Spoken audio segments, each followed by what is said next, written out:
పెళ్ళికొడుకు తమ్ముళ్ళైతే కారుకి ముందైతే 2 బైక్స్ తీసుకుని ఇంక వెళ్తారనమాట. వెనక ఇప్పుడైతే రిసెప్షన్ దగ్గరికైతే వచ్చేసాము. జగతావారి రిసెప్షన్ దగ్గరికి వెళ్తుంటే స్మెల్ అదిరిపోయింది. మేము ఇందాకడేదో మిషన్ లో పౌడర్ వేసారని చెప్పాను కదండి. ఆ పౌడర్ దారిలో అయితే కిల్లీలు కనిపించాయి. చాలా అంటే చాలా భయం వేసింది ఆ డాన్స్ వేసినంత సేపును. ఈవిడైతే వాళ్ళ హస్బెండ్ ని ప్రపోజ్ చేయమని అడుగుతుందండి. హాయ్ అండి, బాగున్నారా అందరూ? Welcome back to our channel మీ ఆంధ్ర అమ్మాయి. ఇప్పుడైతే తాడేపల్లిగూడెం వచ్చామండి. రిసెప్షన్ అయితే ఉంది మా రిలేటివ్స్ది. ఇంకా దానికోసమే వచ్చాము. మేమైతే రిసెప్షన్కి ఒక రోజు ముందే వచ్చామండి. నేను మా పెద్దమ్మ పెద్దనాన్న ముగ్గురం అయితే ఒక రోజు ముందు వచ్చాము. ఏంటి అంటే నాకు ఇక్కడ ఎవరు పెద్ద పరిచయం కాదనమాట. మా పెద్దమ్మ వాళ్ళకి బాగా తెలుసు. రిసెప్షన్కి అయితే మా అమ్మ వాళ్ళు రావాలి. ఇంకా లాస్ట్ మినిట్లో అయితే మా అమ్మ వాళ్ళకి ఏదో పని ఉందని నన్ను పంపింది. నాకైతే పెద్దగా పరిచయం లేదు కదండి, అందుకని నేను ఏం మాట్లాడలేదు. వాళ్ళు వచ్చి మాట్లాడుతుంటే ఇంకైతే కొంచెంసేపటికే చాలా మంచి ఫ్రెండ్స్ అయిపోయాము. దీని పేరు జాయ్ అన్నమాట. 3 months అయిందని తీసుకొచ్చి మ్యాక్సిమం దీంతో నాకు టైం పాస్ అయిపోయింది. ఇప్పుడు పెళ్ళికొడుకు పెళ్ళికూతురు అయితే రెడీ అయిపోయారండి రిసెప్షన్ దగ్గరికి వెళ్ళడానికి. పైన డ్రోన్ చూసారా? డ్రోన్ తో మొత్తం అంతా ఇల్లు చుట్టూరు కూడా క్యాప్చర్ చేస్తున్నారు అనమాట, వీడియోస్ తీస్తున్నారు. తర్వాత అయితే పెళ్ళికూతురుకు పెళ్ళికొడుకు కోసం అయితే కార్ వచ్చిందండి. ఇంకా పెళ్ళికూతురు కూడా తోడగుడ్డ వస్తారు కదా, ఇంకా వాళ్ళందరూ కలిసి ఇంకా ఆ కార్లో అయితే వెళ్ళిపోతున్నారు. పెళ్ళికొడుకు తమ్ముళ్ళు అయితే కారుకి ముందైతే 2 బైక్స్ తీసుకుని ఇంక వెళ్తారనమాట. వెనకాలైతే పెళ్ళికొడుకు పెళ్ళికూతురు కారులో వస్తారు. అక్కడైతే గ్రాండ్గా ఎంట్రీ అయ్యేలాగంట. ఇదైతే బాగా నచ్చింది నాకు. వాళ్ళిద్దరు బైక్స్ మీద వెళ్తారు, వెనకాల కార్లో ఏమో పెళ్ళికొడుకు పెళ్ళికూతురు వెళ్తున్నారు. మధ్యలో అయితే గుడి దగ్గర ఆగి కొబ్బరికాయ కొడుతున్నారండి. మనం ఏదైనా శుభకార్యానికి వెళ్తున్నామంటే గుడి దగ్గర అయితే కొబ్బరికాయ కొట్టుకుని వెళ్తాం కదా, ఇంకైతే అదే చేస్తున్నారు. ఇప్పుడైతే రిసెప్షన్ దగ్గరికి అయితే వచ్చేసాము. జగతావారి రిసెప్షన్ వరప్రసాద్ వెయిట్స్ వికిల. ఇంకైతే లోపలికి వెళ్ళిపోదామండి. పెళ్ళికొడుకు పెళ్ళికూతురు అయితే ఇంకా రాలేదు, వాళ్ళైతే గుడి దగ్గరే ఉన్నారు. మేము పెళ్ళికూతురు పెళ్ళికొడుకు కన్నా ముందే వచ్చేసాము. ఇక్కడైతే అరేంజ్మెంట్ జరుగుతున్నాయి, ఫుడ్ కట్ట అన్ని అరేంజ్మెంట్స్ అయితే జరుగుతున్నాయి. లోపలికి వెళ్దాము, అసలు డెకరేషన్ ఎలా ఉందో చూద్దాము. లోపలికి రాగానే అయితే డెకరేషన్ అయితే నాకు చాలా బాగా నచ్చిందండి. అంతా ఫ్లవర్స్ డెకరేషన్ చూడడానికి అయితే భలే ఉంది. పెద్దగా స్టేజ్ అనమాట. ఫస్ట్ అయితే మేమే వచ్చాము. ఇంకా పెళ్ళికొడుకు పెళ్ళికూతురే రాలేదని చెప్పాను కదా, అందుకే కుర్చీలన్నీ కూడా ఖాళీగా ఉన్నాయి. పెళ్ళికి అయితేనండి చాలా దగ్గర వాళ్ళని, వాళ్ళకి బాగా తెలిసిన రిలేటివ్స్ ఉంటారు కదా, దగ్గర రిలేటివ్స్, వాళ్ళని అయితే పిలిచి పెళ్లి చేశారంట. మనకి తెలిసిన వాళ్ళందరినీ అన్నట్టయితే ఇంత గ్రాండ్గా ప్లాన్ చేసి ఇప్పుడైతే రిసెప్షన్ చేస్తున్నారండి. మాకు ఇందాక నుంచి ఆ ఫ్లవర్స్ చూస్తున్నాము, అంటే ఒరిజినల్ లాగే కనిపిస్తున్నాయి, కానీ దగ్గరికి వెళ్ళి చూసేదాకా కూడా ఆతృత తాక్క ఇప్పుడు దగ్గరికి వెళ్ళి ఆ ఫ్లవర్స్ ఒరిజినల్లా కాదా అని చూస్తున్నాం సరదాగాను. ఈలోగా అయితే పెళ్ళికొడుకు పెళ్ళికూతురు కూడా వచ్చేసారంటండి. ఇంకా బయటికి వెళ్ళి చూసేసరికి వాళ్ళైతే కారు దిగుతున్నారు. పెళ్ళికొడుకు పెళ్ళికూతురిని లోపలికి తీసుకురావడానికి అయితే గ్రాండ్ ఎంట్రీ కింద అయితే గులాబీ రేఖలు వాళ్ళ మీద వేస్తూ అయితే లోపలికి తీసుకొచ్చారండి. ఇక్కడైతే చిన్న పిల్లలు ఉన్నారు చూసారా, వీళ్ళిద్దరు సేమ్ డ్రెస్ వేసుకున్నారు. నాకైతే ఎంత క్యూట్గా అనిపించారు ఇద్దరును. పెళ్ళికొడుకు పెళ్ళికూతురు అయితే లోపలికి వెళ్ళిపోయారండి. పెద్దనాన్న అయితే వంటల దగ్గరికి వెళ్దాం రా అన్నాడని, మీకు కూడా చూపించినట్టు ఉంటుంది కదా అని వచ్చాను. లోపలికి వచ్చేసరికి అయితే చాలా మంది జనం ఉన్నారు, ఏయో వండేస్తున్నారు. నాకైతే సగం సగమే అర్థమైంది. తర్వాత నాకు అర్థమైంది ఏంటి అంటే వంటలు చేసినవన్నీ అక్కడ అయితే అరేంజ్ చేస్తున్నారండి వాళ్ళు. ఇక్కడైతే వాటర్ బాటిల్ లోటెట్టేశారు.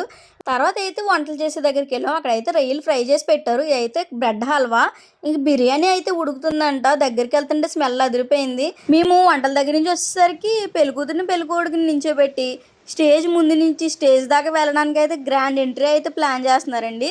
ఆ మిషన్లో ఏదో పౌడర్ వేశారు. ఇంక సైడ్లో అయితే చిచ్చుబుడ్డిలాగా వెలుగుతాయి కదా, అవి అయితే నిలబెడుతున్నారు. స్విచ్ చేయగానే ఇంకా అవి 2 4 కూడా వెలుగుతాయి. ఇందాక ఏదో మిషన్లో పౌడర్ వేసారని చెప్పాను కదండి, ఆ పౌడర్ వేయడం వల్ల ఏంటంటే పొగ కింద వస్తుంది అనమాట. కింద చూడడానికి అయితే భలే ఉంది. తర్వాత ఇంకో మిషన్లో అయితే గులాబీ రేఖలు వేసి బ్లాస్ట్ చేస్తున్నారు. ఇంకా వాళ్ళ పొగలోంచి నడుస్తూ ఉంటే పైనుంచి గులాబీ రేఖల వర్షం కురిపిస్తున్నారు. చూడడానికి అయితే భలే అనిపించింది మా అందరికి. ఇంక చుట్టాలందరూ కలిసి వాళ్ళ వెనకాల నడుచుకుంటూ వెళ్తున్నారు. ఇంకా పెళ్ళికొడుకు పెళ్ళికూతురుని అయితే స్టేజ్ మీదకి తీసుకువెళ్ళిపోయారండి. ఫంక్షన్ అయితే ఇప్పుడే స్టార్ట్ అయింది కదండి, జనం అయితే ఇప్పుడిప్పుడే వస్తున్నారు. మా పెద్దమ్మది అయితే అమలాపురం అండి. ఇక్కడ కూర్చున్న వాళ్ళందరిది కూడా అమలాపురమే. ఇంకా అమలాపురం వాళ్ళందరూ కలిసి ముచ్చట్లు చెప్పుకుంటున్నారు. ఇలాంటి ఫంక్షన్లోనే కదా అందరం ఒక చోట కలుస్తాము, హ్యాపీగా గడుపుతాము, సరదాగా మాట్లాడుకుంటాము. ఇంకా వీళ్ళైతే పెళ్ళికొడుకు వాళ్ళ అమ్మ నాన్న అండి. ఫస్ట్ అయితే వాళ్ళిద్దరి చేత అక్షింతలేసి ఫంక్షన్ అయితే మొదలు పెట్టారు.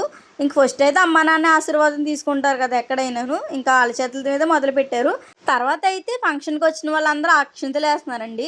మెయిన్ మనం ఏదైనా ఫంక్షన్ చేసుకుంటున్నామంటే వచ్చిన వాళ్ళందరూ ఆశీర్వదిస్తారు కదా, ఆ ఆశీర్వాదం వల్ల మనకి ఇంకా మంచి జరుగుతుందని. ఇంతకు ముందు అయితే మాకన్నా మా పెద్దమ్మకి బాగా తెలిసి వెళ్ళన్నాను కదండి. మాకు రిలేటివ్స్ ఎలా అవుతారంటే మా పెద్దమ్మ వాళ్ళ అత్తగారికి చెల్లెలు ఉన్నారండి. ఆ చెల్లెలు కూతురి కొడుకు అన్నమాట. ఇప్పుడు పెళ్లి కొడుకు, మేమైతే ఇంకా అలా రిలేటివ్స్ అవుతాము. పెళ్లి కొడుకు అయితే నాకు మరిది గారు అవుతారంటండి. ఇంకైతే వెళ్ళాం కదా, 2 ఫొటోస్ అయితే దిగేసి తర్వాత పెళ్లి కొడుకు పెళ్లి కూతురికి విషెస్ చెప్పేసి ఇంక భోజనానికి అయితే బయలుదేరిపోయాము. ఇంక వెళ్తుంటే దారిలో అయితే ఈ కిల్లీలు కనిపించాయి. భోజనం చేసాక టేస్ట్ చేద్దాం అనుకున్నాను. తర్వాత అయితే ఇక్కడ ఈ సైడ్ అంతా వెజ్ వాళ్ళకి అయితే భోజనాలు పెట్టారండి. మామూలుగా అయితే భోజనం చేసేసి ఐస్ క్రీమ్ తింటాము. మనం ఐస్ క్రీమ్ తిన్నాక భోజనం చేద్దామని అయితే ఐస్ క్రీమ్ కప్పు తీసుకున్నాము. ఫస్ట్ అయితే నేను తెచ్చుకున్నాను. నా బాటలోనే మా పెద్దమ్మాళ్ళు అందరూ నడిచారు అనమాట. ఇంకా వాళ్ళు కూడా ఐస్ క్రీమ్ తినేసి తర్వాత అయితే లోపల భోజనానికి వెళ్ళాము. లోపలైతే అస్సలు ఖాళీ లేదండి. ఏంటంటే జనం చాలా ఎక్కువ మంది ఉన్నారు. ఇంకా చైర్స్ వెనకాల నుంచుని ఉన్నారు. ఇంక మేము వెళ్ళేసరికి లక్కీగా అయితే కొంత ఖాళీ అయ్యింది. వెంటనే అయితే కూర్చోబడిపోయాము. ఇంకా ఐటమ్స్ అయితే అన్నీ నాన్ వెజేనండి. ఓన్లీ వెజ్ వాళ్ళకైతే బయట పెడుతున్నారు. ఇంకైతే ఫ్రాన్స్ బిర్యానీ ఇంక కడుపు నిండా తినేసి వస్తుంటే ఇక్కడ అయితే డ్యాన్స్ ప్రోగ్రామ్ కూడా పెట్టారు. ఓన్లీ డ్యాన్సే కదండి, ఆర్కెస్ట్రా కూడాను. కాసేపు పాటలు పాడుతున్నారు, కాసేపు అయితే డ్యాన్స్ చేస్తున్నారు. కింద కూర్చొని చూస్తున్న మాకైతే ఫుల్ ఎంటర్టైన్మెంట్ అండి. ఇంక చాలాసేపు అక్కడే నుంచి డ్యాన్స్ చూస్తూనే ఉన్నాము. వాళ్ళు చేసేది కాక కింద కూర్చున్న మా చేత కూడా డ్యాన్స్ చేస్తున్నారు. ఫస్ట్ అయితే మా రిలేటివ్స్ అమ్మాయిని లేపి డ్యాన్స్ చేపిస్తుంటే అమ్మాయి నన్ను లేపలేదులే అనుకుని చాలా ఆనందపడిపోయాను. తర్వాత నన్ను లేపేసరికి ఫస్ట్ అయితే షాక్ అయ్యాను. తర్వాత వచ్చి 2 స్టెప్లు వేయో 2 స్టెప్లు వేసి నాకైతే నిజంగా డ్యాన్స్ రాదు కానీ ఏదో ట్రై చేశాను. కానీ చాలా అంటే చాలా భయం వేసింది ఆ డ్యాన్స్ వేసినంతసేపును. ఇంకా సేపు అయ్యాక బాగానే నన్ను వదిలేశారా బాబు అనుకుని కూర్చున్నాను. తర్వాత అయితే ఈవిడ లేపారు. ఈవిడ కాన్ఫిడెన్స్కి మెచ్చుకోవాలి. చాలా అంటే చాలా బాగా డ్యాన్స్ చేశారనమాట ఈవిడ. ఇంకా వీళ్ళందరూ అయిపోయారు అనమాట. అక్కడ ముసలావిడ కూర్చుంటే ఆవిడ దగ్గరికి కూడా వెళ్ళి డ్యాన్స్ చేస్తున్నారు. ఆవిడైతే తెగ నవ్వుకుంది. ఇంక తర్వాత అయితే స్టేజ్ దగ్గరికి వెళ్దామని వెళ్ళామండి. జాయ్ అయితే వచ్చినట్టున్నాడు. మనకైతే వీడియో స్టార్టింగ్ చూపించాను కదా, ఒక సిజ్జు బ్రీడ్, ఇంకా డాగ్ అది. ఇంక వచ్చిన ఫ్రెండ్స్ అందరూ ఫొటోస్ దిగుతున్నారు. ఈవిడైతే వాళ్ళ హస్బెండ్ని ప్రపోజ్ చేయమని అడుగుతుందండి. ఆయన ఎలాగా చేయట్లేదని ఆవిడే ఫ్లవర్స్ చేతిలో పెట్టేసి ఆ ఫ్లవర్స్ అయితే నాకు ఇచ్చి ప్రపోజ్ చేయని అడుగుతుంది. ఫుల్ కామెడీ అనమాట. ఇంకా ఫంక్షన్ అయితే అయిపోయిందండి. ఒక్కొక్కరు బాయ్ చెప్పి అయితే బయలుదేరిపోతున్నారు. ఇంకా చాలా మంది అయితే వెళ్ళిపోయారు. ఇంకా లాస్ట్కి అయితే పెళ్ళికొడుకు వాళ్ళ నాన్న స్టేజ్ ఎక్కిచ్చారు అనమాట కొంచెం డ్యాన్స్ వేయమని. ఆయన అయితే డ్యాన్స్ ఎరగదీసేశారు. చాలా అంటే చాలా బాగా చేశారు. ఇంకా వచ్చిన వాళ్ళందరికీ బ్లౌజ్ పీసెస్ బొట్టు పెట్టి అయితే పంపిస్తున్నారండి. ఈ రోజైతే చాలా సరదాగా అయితే గడిచిపోయిందండి. రిసెప్షన్ అయితే ఫుల్ ఎంజాయ్ చేశాను. ఇంక వీడియో అయితే ఎంజాయ్ చేస్తున్నాను అండి. మీకు కానీ ఈ వీడియో నచ్చితే లైక్ చేయండి, షేర్ చేయండి, సబ్స్క్రైబ్ చేయండి. వీడియో ఎలా ఉంది కింద కామెంట్ చేయండి. బాయ్ అండి.